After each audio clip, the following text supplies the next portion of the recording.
Hey guys, welcome back to today's video. This is Shivani और आज की इस वीडियो में हम बात करने वाले हैं बहुत ही कॉमन और मेन टॉपिक के बारे में, जो कि आपका रहता है ट्रेडिंग जर्नी के बारे में।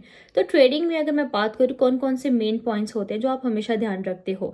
सबसे पहले लेवरेजेस अगर मैं बताऊँ तो, या फिर ट्रेडिंग में आपकी कितनी हिडन फीसेस वगैरह होती हैं। अगर आप किसी भी ब्रोकर के थ्रू कर रहे हैं ट्रेड तो उसमें कितनी हिडन फीसेस होती हैं और क्या आपको वो उनका इंटरफेस समझ आएगा या नहीं आएगा। और जो मेन चीज़ जिसके बारे में हम बात करते हैं वो है ब्रोकरेज के बारे में। तो कितने ज़्यादा उनके ब्रोकरेज चार्जेस रहते हैं और कुछ चार्जेस तो ब्रोकरेज में हिडन भी रहते हैं। तो ये सारी चीज़ें बहुत ही ज़्यादा मैटर करती है अगर आप एक नए हो और अगर आपको कुछ नहीं पता है ट्रेडिंग के बारे में। अगर आप कर भी रहे हो ट्रेडिंग और आप इतने ज़्यादा ब्रोकरेज चार्जेस भी भर रहे हो तो आई बिलीव आपका कोई उसमें फ़ायदा रहने नहीं वाला है, क्योंकि ब्रोकरेज चार्जेस इतने सारे प्लेटफॉर्म्स में इतने ज़्यादा हाई हो गए आजकल मार्केट में। जिसको देखो ब्रोकर्स बन के प्लेटफॉर्म में ओपन कर दिया है, वहाँ पे इतने हाई ब्रोकरेज चार्जेस आपसे चार्ज कर रहे हैं और साथ ही साथ में आपको उतना फायदा भी नहीं होता और नुकसान कुछ ज़्यादा ही हो जाता है।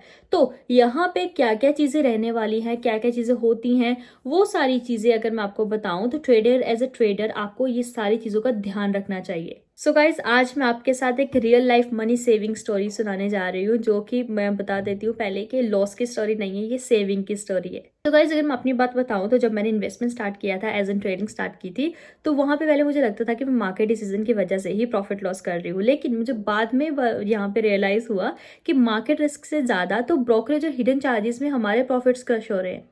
बहुत सारे ब्रोकर्स ऐसे हैं मार्केट में जो हर एक ट्रेड पे ब्रोकरेज लेते हैं। ट्रांजैक्शन फीस हो गई, प्लेटफॉर्म फीस हो गई, हर एक चीज़ में। और ये छोटी छोटी अमाउंट ना आगे जाके बहुत बड़ी अमाउंट बन जाती है। एक बार सोचो जरा, अगर तुम्हारा हर एक ट्रेड पे ब्रोकरेज 20 से 30 रुपए लग रहा है और अगर तुम रोज ही डेली ट्रेड करते हो तो महीने के एंड तक तुम्हारे यहाँ पे हंड्रेड्स या थाउजेंड तक लॉस हो रहा है सिर्फ ब्रोकरेज में ही। एंड देन मैंने स्विच किया शून्य पे और मेरे लिए ये गेम चेंजर निकला। अब आप लोग सोच रहे होंगे कि ये शून्य आखिर है क्या। इसका जवाब है शून्य में लॉन्ग टर्म इन्वेस्टमेंट में जीरो ब्रोकरेज है। इंट्राडेज और फ्यूचर्स एंड ऑप्शन में सिर्फ 5 रुपए पर ऑर्डर एग्जीक्यूटेड चार्ज होता है। सबसे अच्छी बात है नो प्लेटफॉर्म फीस। और जब मैंने स्टार्ट किया कैलकुलेट करना कि मैंने कितना ब्रोकरेज सेव किया, तब पता चला कि स्मार्ट ब्रोकर को चूज करना कितना इंपॉर्टेंट है। इतना कि आपको प्रॉफिट में ग्रो करने में हेल्प हुई। और शून्य ऐप पूरे मार्केट को एक ही जगह ले आता है। शेयर्स हो गया, कमोडिटीज हो गया, हमारे एफएनओज हो गया, ईटीएफ्स हो गए, करेंसीज हो गई, एवरीथिंग। इंटरफेस स्मूथ है, एग्जीक्यूशन फास्ट है और प्लेटफॉर्म बिल्कुल सिक्योर। बिगिनर्स के लिए इजी और एडवांस ट्रेडर के लिए बहुत फ्लेक्सिबल। सो फ्रेंड्स, अगर आप सीरियसली ट्रेडिंग और इन्वेस्टमेंट सीख रहे हो और अपने ट्रेडिंग प्रॉफिट को वेस्ट नहीं करना चाहते तो अपने ब्रोकरेज और चार्जेस को इग्नोर मत करो। Check the link in the description and explore Shoonya, because saving brokerage can literally improve your profits over time.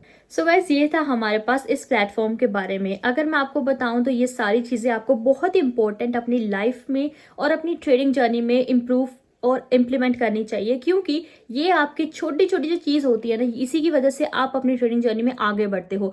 क्योंकि यहाँ पे आपको दिखती ही नहीं है ये चार्जेस, आपको रियलाइज ही नहीं होता है कि आप लॉन्ग टर्म में कितना अपना लॉस करवा रहे हो। तो ये था आज की इस वीडियो के बारे में। आई होप कि आपको मेरी वीडियो अच्छी लगी। अगर आपको मेरी वीडियो अच्छी लगी तो कमेंट करके जरूर बताना, एंड कमेंट करके जरूर बताना कि अगले टॉपिक्स कौन कौन से होने चाहिए, क्या क्या चीज़ें होनी चाहिए। तब तक के लिए बाय बाय।